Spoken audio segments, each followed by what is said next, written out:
Hello students केमिति अच्छे समस्ते समस्त को मो क्लासरूम यूट्यूब चैनल रे बहुत बहुत स्वागत। जो माने चैनल रे नुआ आछंती चैनल टी को सब्सक्राइब करबा को जमा भूलिबेनी और तळे दिया जायतिबा बेल आइकन को मध्य प्रेस करि देबे ताकि जेतेबेले नुआ नुआ चैप्टर सब अपलोड हबो तुम मानक पाखरे नोटिफिकेशन जल्दी आसी जिवो। तो एबे चलो वीडियो टी को स्टार्ट करिबा। तो आज हमें पढ़िबा दशम श्रेणी जीव विज्ञान बहिर प्रथम अध्याय पोषण बा न्यूट्रिशन विषय रे। सर्वप्रथमे आमे जानिबा पोषण बा न्यूट्रिशन विषय रे। आमे माने जो खाद्य खाऊ बा ग्रहण करू सेही प्रक्रिया को पोषण बोली कहा जाए। आमे माने जानिछु जे आम शरीर रे प्रतिदिन असंख्य जैव रासायनिक प्रक्रिया घटी थाए। एही प्रक्रिया पाई आम शरीर को शक्ति निहाती आवश्यक। एबे तुम मन रे गोटे प्रश्न उठितिबो जे जैव रासायनिक प्रक्रियाटी कौन? जेमिति आम शरीर भितरे रक्त संचालन होउछि, डाइजेशन होउछि, रेचन प्रक्रिया होउछि, आउ आमे जो निश्वास प्रश्वास नौछु बा जहाको आमे रेस्पिरेशन बोली कहउछु ताहा हेउछि एवं इत्यादि प्रक्रिया सब प्रतिदिन घटुछि। एही सब प्रक्रिया गुडी को जैव रासायनिक प्रक्रिया बोली कहिबा।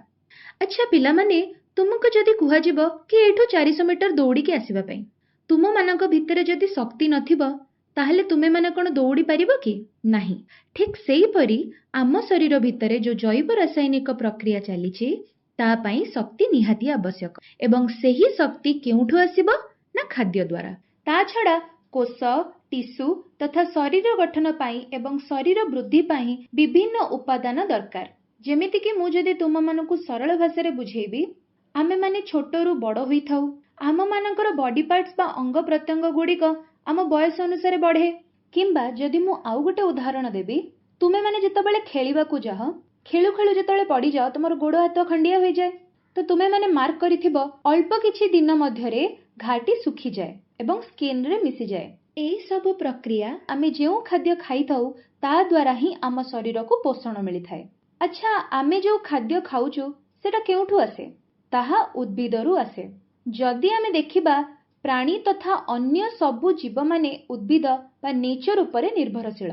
जेमिति कि पनिपरिबा फलमूल मांस आदि इत्यादि जहाँ आमे उद्भिदरु पाई थाउ से सबु को खाई आमे हमर जीवन अतिबाहित करू। किंतु जदि आमे सबुज उद्भिद को देखिबा से कोन प्राणी ठारू खाद्य निये कि? नाही, से ता खाद्य निजे बनै थाए। से माने निजर खाद्य निजे प्रस्तुति करिथांती आलोक श्लेषण द्वारा बा जहाको आमे फोटोसिंथेसिस बोली मध्य कहिबा। एबे तो आमे बुझिले प्राणी माने एवं सबुज उद्भिद किपरि निजर खाद्य प्रस्तुति करिथांती। अच्छा आमे जो खाद्य खाई थाउ ताहा साधारणतः जटिल अवस्था रे थाए। आमे जेतेबेले खाद्य खाऊ और डाइजेशन हेला परे ताहा विभिन्न सरल उपादान रे परिणत होई जाए एवं सेही उपादान गुड़िक आमर शरीरर विभिन्न कोष निकट रे पहुँचे जहा फल रे एहार दाहन हबो बा जारण हबो आउ आम मानकु सेथिरु शक्ति मिलिबो। एबे आमे जानिबा ध्वंसात्मक प्रक्रिया एवं गठनमूलक प्रक्रिया विषय रे। पिला माने तुमे ध्यान से देख आमे जेतेबेले खाद्य खाइलु से पूर्वरु जटिल अवस्था रे थिला। जेतेबेले खाद्यटी आम शरीर भितर को गला ताहा भाग भाग होई विभिन्न सरल उपादान रे कन्वर्ट ही गला। सेही जो खाद्यटी जटिल रु सरल उपादान रे कन्वर्ट हैला एवं सेथिरु हमकु शक्ति मिलिला आमे सेही प्रक्रिया को ध्वंसात्मक प्रक्रिया बा डिस्ट्रक्टिव प्रक्रिया बोली कहिबा।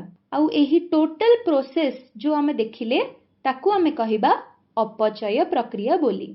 सेही परी खाद्यरु शरीर गठन आदि पाई आवश्यक उपादान सृष्टि हेबा एक गठनमूलक बा कंस्ट्रक्टिव प्रक्रिया। एहाकु चय बोली मध्य कुहा जाए। एबे चलो यार प्रोसेस टी को बुझिबा। आमे कोन देखिले कि खाद्यटी किपरि जटिल अवस्थारु सरल उपादान रे कन्वर्ट हेउची एवं सेही सरल उपादान आहुरी भाग भाग होई शरीर गठन रे लागुची। सेठु कोन होउची? सेथिरु किछि उपादान गुड़िक आसी आउ थरे जटिल सह मिसी जाउछि। एहा एइथि पई हेउछि कारण आम शरीर गठन पई क्षय पूरण पई कोष टिश्यूर मरामती पई आमको शक्ति दरकार। तो एठी कोन होउछि? उपादानटी आउ थरे गठन हेउछि सेथि पई ताकू आमे कंस्ट्रक्टिव प्रक्रिया बोली कहिबा। आम शरीर रे प्रतिटी मुहूर्त रे चय एवं अपचय प्रक्रिया चली थाए। अपचय रे आमको शक्ति मिली थाए एवं चय रे आमर शरीर गठन रे काम रे आस्थाए। तेणु आम जीवन बंचिबाकू हेले एही दुईटी प्रक्रिया निहाती दरकार। ଯେତେବେଳେ ଚୟ ଏବଂ ଅପଚୟ ମିଶି ଯାଉଛି ତାକୁ ଆମେ କ'ଣ କହିବା? ଚୟାପଚୟ ବା ମେଟାବଲିଜମ୍। ଏହା ଜୀବ ଶରୀରରେ ସବୁବେଳେ ଚାଲିଥାଏ। ଏଥିରୁ ସ୍ପଷ୍ଟ ହେଉଛି ଯେ ବଞ୍ଚି ରହିବା ପାଇଁ ଖାଦ୍ୟ ଆମ ଶରୀରକୁ ନିହାତି ଆବଶ୍ୟକ। ଏବେ ଚାଲ ଆମେ ଜାଣିବା ଖାଦ୍ୟର ପ୍ରକାରଭେଦ ବିଷୟରେ। ରାସାୟନିକ ଗଠନ, କାର୍ଯ୍ୟ ଓ ଶକ୍ତି ପ୍ରଦାୟକାରୀ କ୍ଷମତା ଉପରେ ନିର୍ଭର କରି ଆମେ ଖାଉଥିବା ଖାଦ୍ୟକୁ 6 ପ୍ରକାରରେ ବିଭକ୍ତ କରାଯାଇଛି। ପ୍ରଥମଟି ହେଉଛି ଶ୍ୱେତସାର ବା କାର୍ବୋହାଇଡ୍ରେଟ୍ସ, ଦ୍ୱିତୀୟଟି ହେଉଛି ପୁଷ୍ଟିସାର ବା ପ୍ରୋଟିନ୍, ତୃତୀୟଟି ହେଉଛି ସ୍ନେହସାର ବା ଫ୍ୟାଟ୍ସ, ଚତୁର୍ଥଟି ହେଉଛି ଧାତୁସାର ବା ମିନେରାଲ୍ସ, ପଞ୍ଚମଟି ହେଉଛି ଭାଇଟାମିନ୍ ଏବଂ ଷଷ୍ଠଟି ହେଉଛି ଜଳ ବା ୱାଟର। ପ୍ରଥମେ ଆମେ ଜାଣିବା ଶ୍ୱେତସାର ବିଷୟରେ। ଆମେମାନେ ଖାଉଥିବା ଖାଦ୍ୟର ପ୍ରଧାନ ଶ୍ୱେତସାର ହେଉଛି ଶର୍କରା ଏବଂ ମଣ୍ଡଦ, ଯାହାକୁ ଆମେ ସୁଗର ଆଣ୍ଡ ଷ୍ଟାର୍ଚ୍ଚ ବୋଲି କହୁ।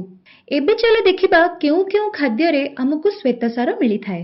ଆଳୁ, ଭାତ, ରୁଟିରେ ପ୍ରଚୁର ପରିମାଣରେ ମଣ୍ଡଦ ଥାଏ। ଚିନି, ଗୁଡ଼ ଆଦିରେ ସୁକ୍ରୋଜ ଏବଂ ଫଳରସ ବା ପନିପରିବାରେ ପ୍ରଚୁର ପରିମାଣରେ ଗ୍ଲୁକୋଜ ଥାଏ। ଶ୍ୱେତସାରରୁ ଆମେ ଅତି ସହଜରେ ଶକ୍ତି ଆହରଣ କରିଥାଉ। ଗ୍ଲୁକୋଜରେ ରହିଛି କାର୍ବନ, ଉଦ୍ଜାନ ଏବଂ ଅମ୍ଳଜାନ। ଏବେ ଚାଲ ଦେଖିବା ଗ୍ଲୁକୋଜଟିର ଫର୍ମୁଲା କ'ଣ? ଗ୍ଲୁକୋଜଟିର ଫର୍ମୁଲା ହେଉଛି C6H12O6। କୋଷୀୟ ଶ୍ୱସନ ବା ସେଲ୍ୟୁଲାର ରେସ୍ପିରେସନ ବେଳେ ଗ୍ଲୁକୋଜର ଜାରଣ ଫଳରେ ଅଙ୍ଗାରକାମ୍ଳ ଓ ଜଳ ସୃଷ୍ଟି ହେବା ସହ ଶକ୍ତି ନିର୍ଗତ ହୋଇଥାଏ। 1 ଗ୍ରାମ ଶ୍ୱେତସାରରୁ ପ୍ରାୟ 16 କିଲୋ ଜୁଲ ଶକ୍ତି ନିର୍ଗତ ହୋଇଥାଏ। ପୁଷ୍ଟିସାର ଶରୀରର ବୃଦ୍ଧି ଏବଂ ନୂତନ କୋଷ ବା ତନ୍ତୁ ଗଠନ ପାଇଁ ପୁଷ୍ଟିସାର ଖାଦ୍ୟ ଏକାନ୍ତ ଆବଶ୍ୟକ। ଏବେ ଚାଲ ଦେଖିବା କେଉଁ କେଉଁ ଖାଦ୍ୟରେ ଆମେ ପୁଷ୍ଟିସାର ପାଇଥାଉ। ମାଛ, ମାଂସ, ଅଣ୍ଡାର ଧଳା ଅଂଶ, ଛେନା ଓ କ୍ଷୀର ପରି ପ୍ରାଣୀଜ ଦ୍ରବ୍ୟ ଓ ଡାଲି ଜାତୀୟ ଶସ୍ୟ, ସୋୟାବିନ୍ ଆଦିରୁ ଆମେ ଉଦ୍ଭିଦଜାତ ପୁଷ୍ଟିସାର ପାଇଥାଉ। ଏମିନୋ ଅମ୍ଳ ବା ଏମିନୋ ଏସିଡ୍ର ଶୃଙ୍ଖଳ ଦ୍ୱାରା ପ୍ରୋଟିନ୍ଟି ଗଠିତ। ତେଣୁ ପରିପାକ ହେଲେ ଏହା ଏମିନୋ ଅମ୍ଳରେ ପରିଣତ ହୋଇ ବିଭିନ୍ନ କୋଷ ନିକଟରେ ପହଞ୍ଚିଥାଏ। ଏବେ ଚାଲ ଆମେ ଜାଣିବା ସ୍ନେହସାର ବିଷୟରେ। ଶରୀରରେ ସ୍ନେହସାର ଚର୍ବି ଭାବରେ ସଞ୍ଚିତ ହୋଇ ରହେ। ଆବଶ୍ୟକ ସ୍ଥଳେ କୋଷୀୟ ଶ୍ୱସନ ଦ୍ୱାରା ଏହାର ଜାରଣ ହୁଏ ଓ ଏହା ଶରୀରରେ ଶକ୍ତି ଯୋଗାଇଥାଏ। ଚର୍ମ ତଳେ ଚର୍ବିର ଏକ ଅସ୍ତରଣ ରହିଯାଇଥାଏ। ତାପ ଅପରବାହୀ ହୋଇଥିବାରୁ ଚର୍ବି ଶରୀରକୁ ଉଷୁମ ରଖିବାରେ ସାହାଯ୍ୟ କରିଥାଏ। ଏବେ ଚାଲ ଦେଖିବା କେଉଁ କେଉଁ ଖାଦ୍ୟରେ ଆମକୁ ଫ୍ୟାଟ୍ସ ମିଳିଥାଏ। ମାଂସ, କ୍ଷୀର, ଛେନା, ଲହୁଣୀ, ଅଣ୍ଡାର ହଳଦିଆ ଅଂଶ ଓ ତେଲ, ଘିଅରେ ସ୍ନେହସାର ଜାତୀୟ ଖାଦ୍ୟ ରୂପେ ଥାଏ। ଏବେ ଚାଲ ଜାଣିବା ଧାତୁସାର ବିଷୟରେ। ଶରୀର ଗଠନ ପାଇଁ ବିଭିନ୍ନ ଧରଣର ଧାତୁସାର ଯଥା iron, calcium, iodine, phosphorus, sodium, potassium ଆଦି ଆବଶ୍ୟକ। ଶରୀରରେ ଦାନ୍ତ ଓ ହାଡ଼ର ଗଠନ ପାଇଁ କ୍ୟାଲସିୟମ ଓ ଆଇରନ୍, ରକ୍ତ କଣିକାରେ ଥିବା ହେମୋଗ୍ଲୋବିନ୍ର ଗଠନ ପାଇଁ ଆଇରନ୍ ଆବଶ୍ୟକ ହୋଇଥାଏ। ଏହାଛଡ଼ା ଶରୀରର ଆୟନ ସନ୍ତୁଳନ ବା ଯାହାକୁ ଆମେ ଆୟନିକ ବ୍ୟାଲାନ୍ସ ରକ୍ଷା କରିବାରେ ଧାତୁସାରର ପ୍ରମୁଖ ଭୂମିକା ରହିଛି। ଏବେ ଚାଲ ଆମେ ଜାଣିବା ଭିଟାମିନ୍ ବିଷୟରେ। କୋଷରେ ବିଭିନ୍ନ ପ୍ରକାରର ରାସାୟନିକ ପ୍ରତିକ୍ରିୟା ଏନଜାଇମ୍ ସାହାଯ୍ୟରେ ହୋଇଥାଏ। ଭିଟାମିନ୍ର ଉପସ୍ଥିତିରେ ସେ ସମସ୍ତ ପ୍ରତିକ୍ରିୟା ସୁଚାରୁ ରୂପେ ସମ୍ପନ୍ନ ହୋଇଥାଏ। ଭିଟାମିନ୍ ଅଭାବରୁ ଶରୀରରେ ବିଭିନ୍ନ ପ୍ରକାରର ରୋଗ ହୋଇଥାଏ। ଜଳରେ ଦ୍ରବଣୀୟ ଭିଟାମିନ୍ ଶାଗ, ପନିପରିବା ଓ ଫଳ ଆଦିରୁ ମିଳିଥାଏ। ଚର୍ବି ବା ତେଲରେ ଦ୍ରବଣୀୟ ଭିଟାମିନ୍ ପ୍ରାଣୀକ ଚର୍ବି ବା ଉଦ୍ଭିଦଜାତ ତେଲରୁ ମିଳିଥାଏ। ଏବେ ଚାଲ ଜାଣିବା ଜଳ ବିଷୟରେ। କୋଷରେ ଥିବା କୋଷରସ ବା ସାଇଟୋପ୍ଲାଜମର ପ୍ରାୟ 70ରୁ 90 ଭାଗ ହେଉଛି ଜଳ। କୋଷର ସ୍ଥିତି ଓ ଏଥିରେ ହେଉଥିବା ବିଭିନ୍ନ ପ୍ରତିକ୍ରିୟା ପାଇଁ ଜଳ ଅତ୍ୟନ୍ତ ଆବଶ୍ୟକ। ଝାଳ, ପରିସ୍ରା ଓ ନିଶ୍ୱାସରେ ଶରୀରକୁ ଜଳକ୍ଷୟ ହୋଇଥାଏ। ତାହାର ଭରଣ ପାଇଁ ପ୍ରତିଦିନ ପ୍ରାୟ 3ରୁ 4 ଲିଟର ପାଣି ପିଇବା ଉଚିତ। ଶରୀରରେ ଜଳୀୟ ଅଂଶ କମିଗଲେ ଶରୀର ଅବଶ ହୋଇଯାଏ ଓ ବିଭିନ୍ନ ଅସୁସ୍ଥତା ପ୍ରକାଶ ପାଏ। ଏବେ ଆମେ ପଢ଼ିବା ପୋଷଣର ପ୍ରକାରଭେଦ ବିଷୟରେ। ଏହି ପୋଷଣ ପ୍ରକାରଭେଦଟି ଦୁଇ ଭାଗରେ ବିଭକ୍ତ ହେଇଛି। ପ୍ରଥମଟି ହେଉଛି ସ୍ୱଭୋଜୀ ପୋଷଣ ବା ଅଟୋଟ୍ରପିକ୍ ନ୍ୟୁଟ୍ରିସନ, ଦ୍ୱିତୀୟଟି ହେଉଛି ପରଭୋଜୀ ପୋଷଣ ବା ହେଟରୋଟ୍ରପିକ୍ ନ୍ୟୁଟ୍ରିସନ। ସର୍ବପ୍ରଥମେ ଆମେ ଜାଣିବା ସ୍ୱଭୋଜୀ ପୋଷଣ କଣ। ଦୁନିଆରେ ଏମିତି କିଛି ଜୀବ ଅଛନ୍ତି ଯେଉଁମାନେ ନିଜ ଖାଦ୍ୟ ନିଜେ ପ୍ରସ୍ତୁତ କରିଥାନ୍ତି। ସେମାନଙ୍କୁ ଆମେ ସ୍ୱଭୋଜୀ ବା ଅଟୋଟ୍ରପ୍ସ ବୋଲି କହୁ। ଯେମିତିକି ସବୁଜ ଉଦ୍ଭିଦ, ସେ କଣ କରେ ନା ନିଜ ଖାଦ୍ୟ ନିଜେ ପ୍ରସ୍ତୁତ କରେ ଏବଂ ସେହି ସ୍ୱଭୋଜୀ ଠାରେ ଦେଖାଯାଉଥିବା ପୋଷଣ ପ୍ରଣାଳୀକୁ ଆମେ କହିବା ସ୍ୱଭୋଜୀ ପୋଷଣ। ଏବେ ଦେଖିବା ସେମିତି କେଉଁମାନେ ଅଛନ୍ତି ଯିଏ ସ୍ୱଭୋଜୀ ପୋଷଣ କରନ୍ତି। ଗୋଟେ ହେଲା ସବୁଜ ଉଦ୍ଭିଦ ଏବଂ ଆଉ ଗୋଟେ ହେଉଛି ନୀଳହରିତ ଶୈବାଳ ବା ଯାହାକୁ ଆମେ ସିଆନୋବ୍ୟାକ୍ଟେରିଆ ମଧ୍ୟ କହୁ। ଏମାନେ ଆଲୋକ ଶ୍ଳେଷଣ ପ୍ରେଜେନ୍ସରେ ସ୍ୱଭୋଜୀ ପୋଷଣ କରିଥାନ୍ତି। ଯେମିତିକି ଗଛର ପତ୍ରରେ ଥିବା କ୍ଲୋରୋଫିଲରେ ଯେତେବେଳେ ସୂର୍ଯ୍ୟ ଆଲୋକ ପଡ଼ିବ ସେତେବେଳେ ସେମାନେ ବାୟୁମଣ୍ଡଳରୁ ଅଙ୍ଗାରକାମ୍ଳ ନେବେ ଏବଂ ମାଟି ତଳୁ ଜଳ ନେବେ। ତାପରେ ଅଙ୍ଗାରକାମ୍ଳ ଆଉ ଜଳ ଭିତରେ ପ୍ରତିକ୍ରିୟା ଘଟିବ ସୂର୍ଯ୍ୟ ଉପସ୍ଥିତିରେ ଆଉ ମିଶିକି କଣ ସୃଷ୍ଟି କରିବେ? ଗ୍ଲୁକୋଜ। ସମୀକରଣଟି ଏହିପରି ହେବ CO2 ବା କାର୍ବନ ଡାଇଅକ୍ସାଇଡ ପ୍ଲସ୍ H2O ବା water gives rise to C6H12O6 ଯାହା ହେଉଛି ଗ୍ଲୁକୋଜ ପ୍ଲସ୍ ଅକ୍ସିଜେନ। ସେହିଭଳି ଆଉ ଗୋଟେ ପ୍ରକ୍ରିୟା ହେଉଛି ରାସାୟ ଶ୍ଲେଷଣ ପ୍ରକ୍ରିୟା। ରାସାୟ ଶ୍ଲେଷଣ ପ୍ରକ୍ରିୟାରେ ଆମକୁ ସୂର୍ଯ୍ୟାଲୋକର କୌଣସି ଆବଶ୍ୟକତା ନାହିଁ। ତାହାର ଅନୁପସ୍ଥିତିରେ ମଧ୍ୟ ଏମିତି କିଛି ଜୀବ ଅଛନ୍ତି ଯିଏକି ନିଜ ଖାଇବା ନିଜେ ପ୍ରସ୍ତୁତ କରିଥାନ୍ତି ବିନା ସୂର୍ଯ୍ୟ ଆଲୋକରେ। ସେମାନେ ହେଲେ ନାଇଟ୍ରେଟ ପ୍ରସ୍ତୁତକାରୀ ବ୍ୟାକ୍ଟେରିଆ ଏବଂ ଗନ୍ଧକ ବ୍ୟାକ୍ଟେରିଆ। ଏମାନଙ୍କୁ ସେଥିପାଇଁ କେମୋସିନ୍ଥେଟିକ୍ ବ୍ୟାକ୍ଟେରିଆ ମଧ୍ୟ କୁହାଯାଏ। ଏମାନେ ଏକ ବିଶେଷ ରାସାୟନିକ ପ୍ରକ୍ରିୟାରୁ ମିଳୁଥିବା ରାସାୟନିକ ଶକ୍ତି ଆହରଣ କରିଥାନ୍ତି। ଏଠାରେ ନାଇଟ୍ରେଟ ପ୍ରସ୍ତୁତକାରୀ ବ୍ୟାକ୍ଟେରିଆ କଣ କରିବ ନା ନାଇଟ୍ରିକ ଏସିଡ ନବ ଆଉ ନାଇଟ୍ରିକ ଏସିଡ ସହ ଅକ୍ସିଜେନକୁ ମିଶେଇବ। ମିଶେଇଲେ କଣ ସୃଷ୍ଟି ହେବ? ତାହା ହେଉଛି ନାଇଟ୍ରସ୍ ଏସିଡ। ତା ସହ ଜଳ ମଧ୍ୟ ସୃଷ୍ଟି ହେବ ଆଉ କିଛି ଶକ୍ତି ମଧ୍ୟ ବାହାରିବ।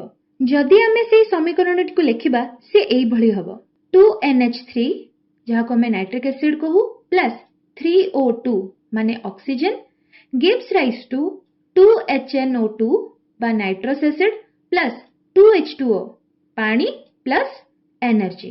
ଏଥିରୁ ଆମେ ବୁଝିଲେ ରାସାୟ ଶ୍ଲେଷଣ ବ୍ୟାକ୍ଟେରିଆରେ ରାସାୟନିକ ଶକ୍ତି ଆହରଣ ବିଷୟରେ। ପିଲାମାନେ ଏବେ ଚାଲ ଜାଣିବା ପରଭୋଜୀ ପୋଷଣ ବିଷୟରେ। ଯେଉଁ ଜୀବମାନେ ନିଜ ଖାଦ୍ୟ ନିଜେ ପ୍ରସ୍ତୁତ ନ କରି ପୋଷଣ ପାଇଁ ଅନ୍ୟ ପ୍ରାଣୀ ବା ଉଦ୍ଭିଦ ଉପରେ ନିର୍ଭର କରନ୍ତି ସେମାନଙ୍କୁ ପରଭୋଜୀ ବା ହେଟରୋଟ୍ରପ୍ସ ବୋଲି କହୁ।